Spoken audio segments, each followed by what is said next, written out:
I never stay in one country for a long time. It gets boring.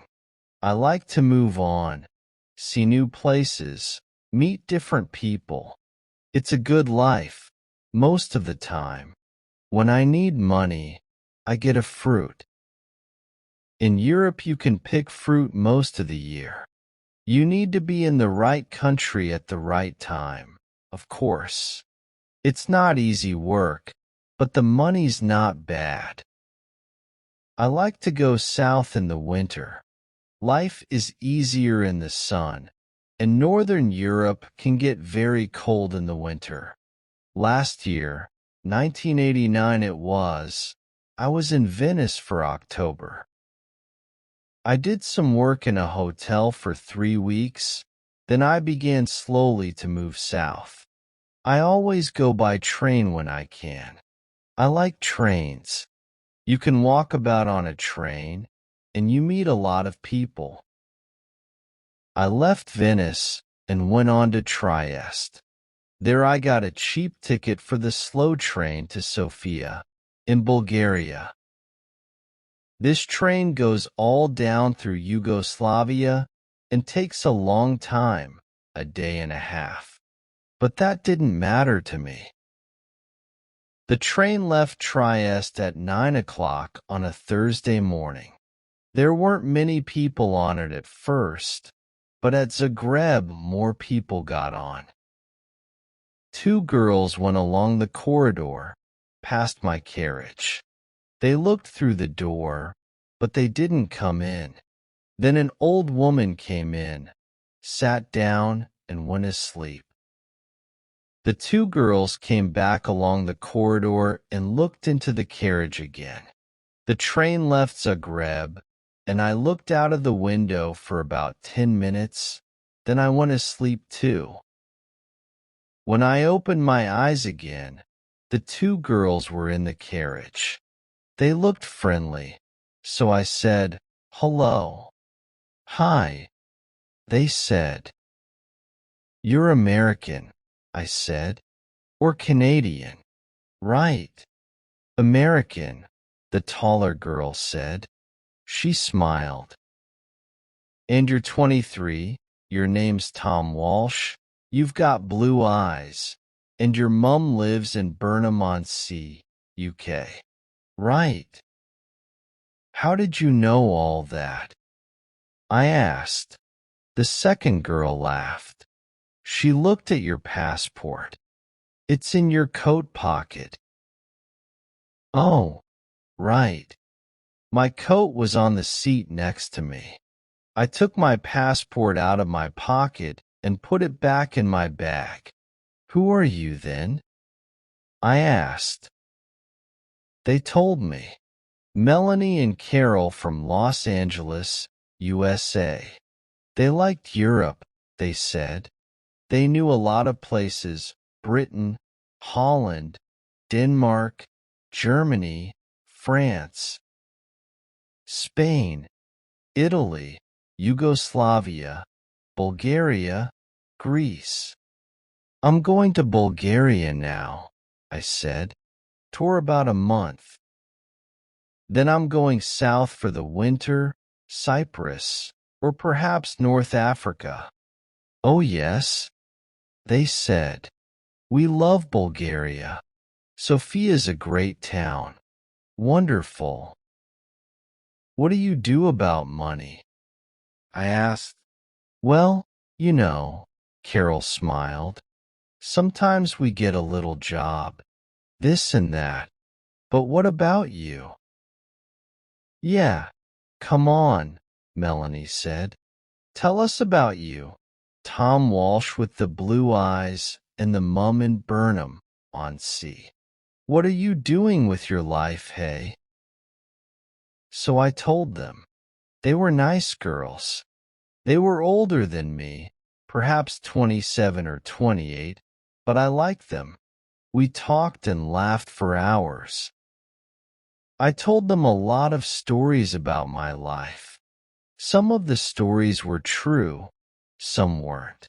But the girls laughed and said I was a great guy.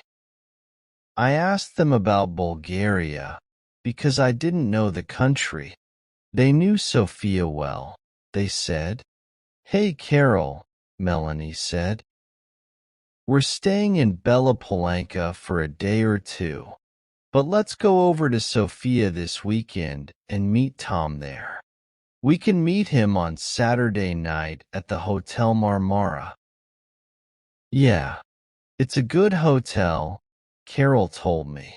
Cheap, but good. What do you think, Tom? Great, I said. Let's do that. The train was very slow. We got to Belgrade at 6 o'clock in the evening, and a lot of people got off. There were only me and the girls in the carriage then. The guard came and looked at our tickets and went away again. Carol looked at Melanie. Hey, Mel, she said. Why don't you and Tom go along to the restaurant?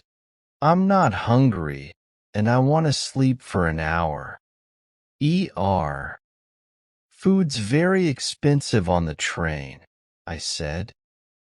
I haven't got much money just now.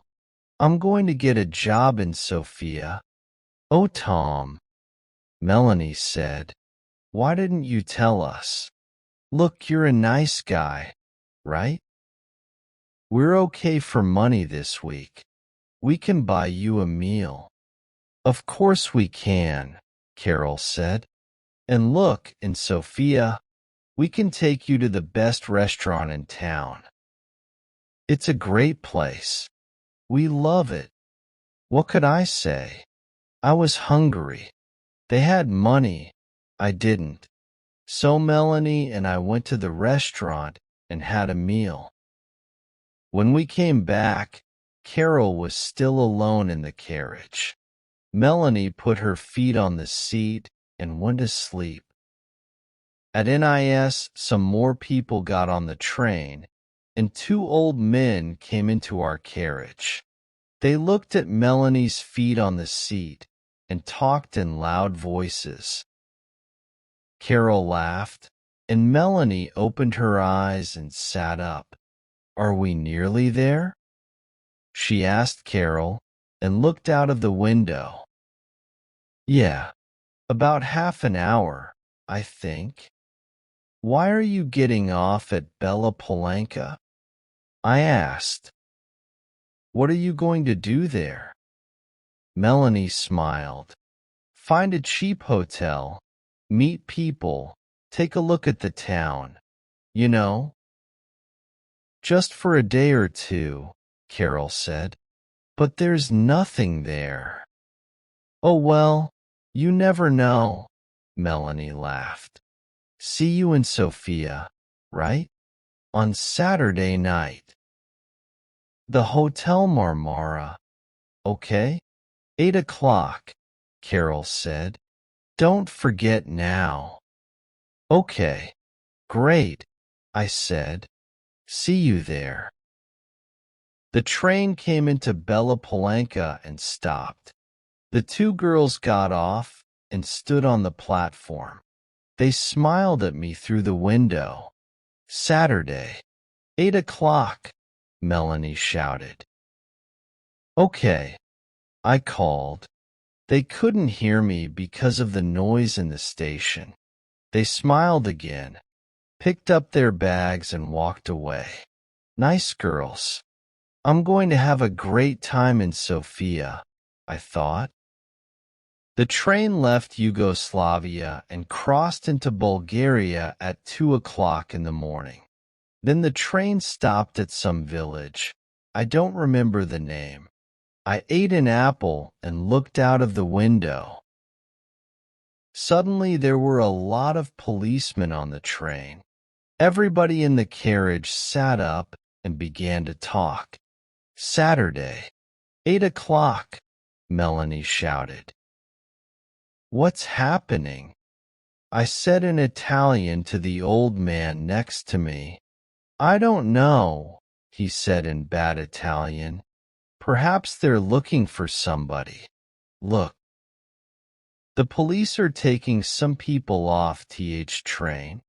Then two policemen came into our carriage, a tall thin one and a short fat one.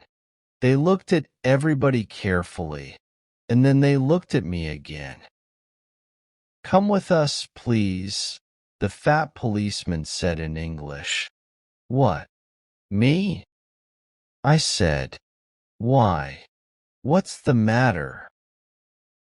"And bring your bag with you," the tall policeman said. I began to ask a question, but policemen never like questions from young men with long hair. So I stayed quiet, picked up my bag, and went with them. In the station building there were a lot more policemen and some people from the train. They were all young people, I saw. Some were afraid, some were bored. The police looked in everybody's bags, and then the people went back to the train. My two policemen took me to a table. "Your passport, please," the fat policeman said, "and open your bag." They looked at my passport and I opened my bag. There was a young policewoman with red hair at the next table. She had a nice face, so I smiled at her and she smiled back. "Ah," the tall policeman said suddenly. All my dirty shirts and clothes were out on the table. The policeman picked up my bag and turned it over. Onto the table, out of my bag, fell packet after packet of U.S. American dollars. Nice, new dollars. $50 notes in big packets. A lot of money. Nice, new dollars. $50 notes in big packets. A lot of money. My mouth opened and stayed open. I couldn't find my voice. I was suddenly a very interesting person, and a lot of police ran up to our table and stood behind me. 50,000, 100,000, 150,000. "There's $200,000 here," the tall policeman said. "What an interesting bag, Mr. Tom Walsh." I found my voice again quickly. "But it's not my bag," I shouted. There was a big, happy smile on that policeman's face. "Well," he said, "it's got your name on it. Look." So I looked, and of course there was my name, and yes, of course it was my bag. So how did 200,000 US dollars get into my bag? "You cannot bring US dollars into this country," the fat policeman said. He had very short gray hair and little black eyes. He didn't smile once. "But I didn't bring them," I said quickly. "They're not my dollars. I never saw them before in my life, and—" There was a lot of noise in the station. I looked out of the window and saw my train. Slowly, it began to move. "Hey, 5," I shouted. "That's my train." The tall policeman laughed. It was a great day for him. "Oh no," he said. "You're not getting back on that train. You're staying here with us, in our beautiful country." He smiled, happily. "Hey," I shouted, "that's my train." So I never got to Sofia on Saturday. I was very unhappy about that. I wanted to have a little talk with Melanie and Carol, ask them one or two questions, you know. "You're a nice guy, Tom. See you in Sofia. Okay? Take you to the best restaurant in town." "Yeah, great." And I never got down to Cyprus or North Africa that winter. Oh well, I live and learn. It's not an easy life in prison, but it's warm in winter and the food's not bad. And I'm meeting some interesting people. There's a man from Georgia, USSR, Boris, his name is. He comes from a place by the Black Sea. He's a great guy. When we get out of here, he and I are going down to Australia. Brisbane perhaps, or Sydney. Get a job on a ship, start a new life. Yeah, next year's going to be okay.